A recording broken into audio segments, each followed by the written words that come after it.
Ancelotti, les raisons d'une colère. L'entraîneur du Real Madrid a pris note d'un match qui a mis en lumière plusieurs situations de jeu inquiétantes du côté des merengues. Un visage sérieux étendu dans la salle de conférence de presse à son moi, qui en dit long sur les enseignements à tirer de ce match nul 1-1 face au RC de Majorque. Nous ne sommes pas contents. Cela aurait pu être bien mieux. Je ne cherche pas d'excuses. L'Italien n'a pas cherché à se réfugier derrière une excuse quelle qu'elle soit. Le Real Madrid a reçu un premier avertissement face à Majorque dans une Liga où tous les points seront difficiles à aller chercher, en particulier à l'extérieur face à ce type d'équipe portée par tout un peuple.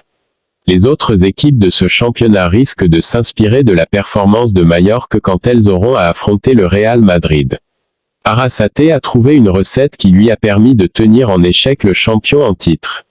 Des latéraux sans aide. Les deux latéraux, Mendy à gauche et Carvajal à droite, se sont sentis bien seuls dans leurs couloirs respectifs. Ils n'ont reçu pratiquement aucune aide ni de la part des ailiers, ni de la part des milieux qui devaient occuper les espaces libres dans le dos des latéraux. Nous n'avons vu que très peu de dédoublements et donc peu de centres. A contrario, les Majorcains ont tenté beaucoup de centres depuis les deux ailes de leur attaque pour chercher la tête de Muriqi. Un manque de pressing. La pression après la perte de balle. L'entraîneur a tenu à souligner cet élément qui a été un problème majeur durant ce match.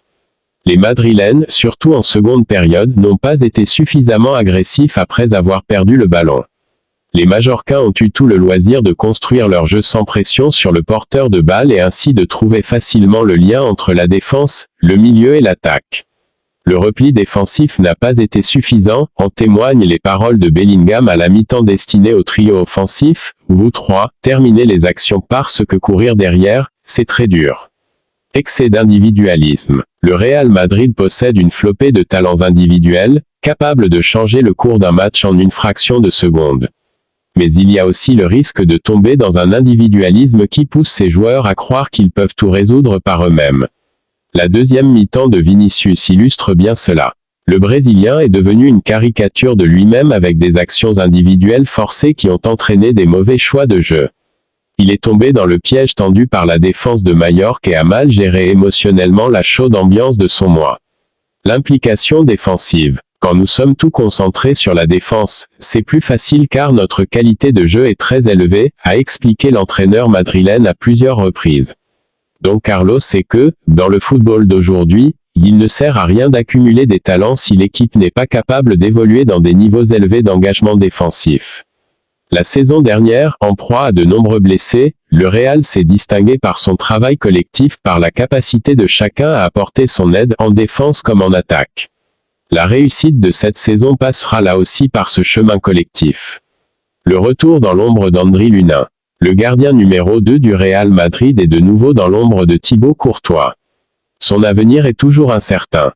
Andry Lunin a vécu une dernière année plus agitée que jamais dans sa carrière. À 25 ans, il est allé récupérer une place de titulaire dans les cages du Real Madrid la saison passée après la blessure de Courtois et malgré le recrutement de Kepa.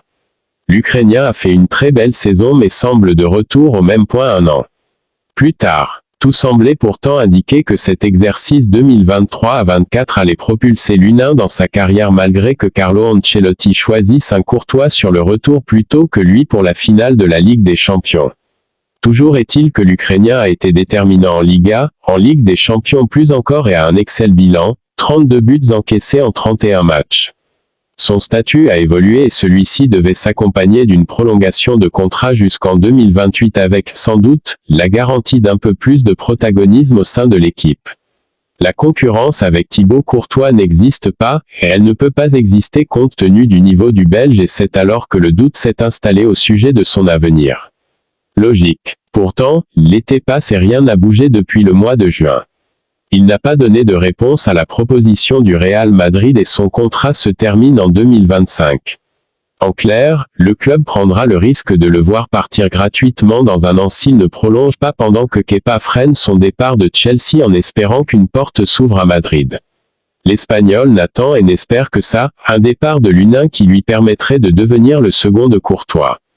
Chelsea était un temps intéressé par l'Ukrainien mais la piste s'est largement refroidie. Il n'y a plus de nouvelles et de rumeurs depuis des semaines et l'horloge tourne. Dans 13 jours, le mercato sera terminé. On va se rendre compte au Real que Mbappé n'est pas le crack que vous pensez. Buteur face à l'Atalanta lors de ses débuts avec le Real Madrid, Kylian Mbappé est attendu au tournant par beaucoup d'observateurs. L'atmosphère autour de l'arrivée de Kylian Mbappé au Real Madrid est étrange et particulièrement en France. L'Espagne et le reste des fans du football de la planète sont enthousiasmés par ce transfert galactique à la Maison-Blanche tandis qu'il y a une forme de malveillance à son égard qui se dégage au sein de son pays. Suite à la contre-performance du Real Madrid contre Mallorca lors de la première journée de championnat, un constat a été logiquement fait dans les médias espagnols. Mbappé n'a pas fait un bon match, l'équipe de Carlo Ancelotti n'a pas fait un bon match et le schéma à 3 attaquants plus Bellingham soulève encore des doutes quant à l'équilibre. C'est normal, factuel, ces équipes ne gagnent jamais. En France, la critique a immédiatement été plus lourde pour le nouvel arrivant au Real Madrid en s'appuyant notamment sur les commentaires que l'on sait naturellement plus durs de la presse catalane. De manière générale, on peut ressentir qu'en France, tout le monde n'a pas envie de voir Kylian Mbappé briller en blanc. Sur le plateau de Hors-jeu, sur Twitch, le célèbre streamer Bruce Granek a en tout cas une vision très claire de ce qui va se passer au Paris Saint-Germain et au Real Madrid. Dans le premier cas, l'équipe française fera mieux sans lui. Le PSG gagnera plus de matchs sans Mbappé.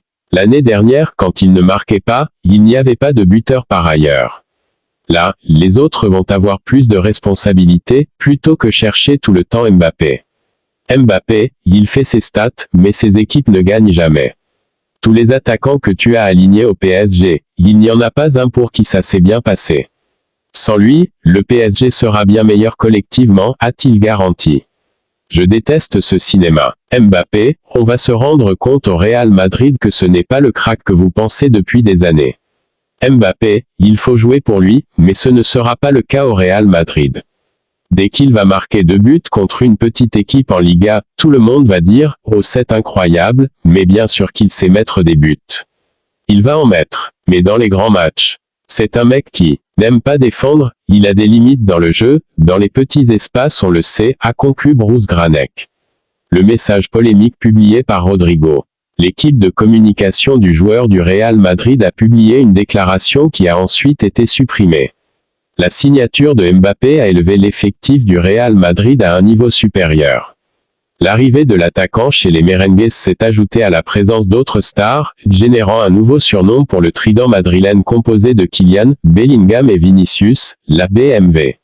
Le nouveau nom de ce trio de stars a fait beaucoup de bruit sur les réseaux sociaux, et n'assemble-t-il pas plus à Rodrigo Goes, l'autre joueur de l'équation. Le Brésilien a déjà joué un rôle important lors de la finale de la Supercoupe d'Europe, où Madrid a battu l'Atalanta 2-0 pour remporter son premier titre de la saison. Comme si cela ne suffisait pas, l'ailier a marqué l'unique but des Merengues lors du match nul contre Mallorca en ouverture du championnat, se justifiant une fois de plus. L'équipe de communication de Rodrigo a publié un communiqué sur son canal de diffusion WhatsApp avec un texte en faveur de l'international brésilien, appelant également à l'importance de l'équipe cette saison. La semaine dernière, ils ont parlé du trio Bellingham, et Mbappé et Vinicius, mais à cet acronyme, ils vont devoir ajouter le R de Rodrigo. Nous avons le quatuor offensif et le reste de l'équipe. Chacun a son importance dans les matchs et prouvera sa valeur dans les différentes compétitions auxquelles nous participerons, peut-on lire dans le texte. Le message supprimé ensuite. De nombreux lecteurs ont interprété cette déclaration comme une déclaration d'intention de Rodrigo, essayant de faire entendre sa voix, ce qui a contraint son équipe de communication à supprimer la déclaration.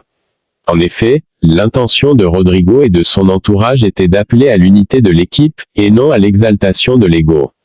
La décision d'effacer le communiqué a donc été prise. Les dérapages de Rodrigo et son clan en termes de communication se multiplient ces derniers temps, puisque le jour lui-même avait laissé entendre qu'il envisageait sérieusement un départ du club durant l'été.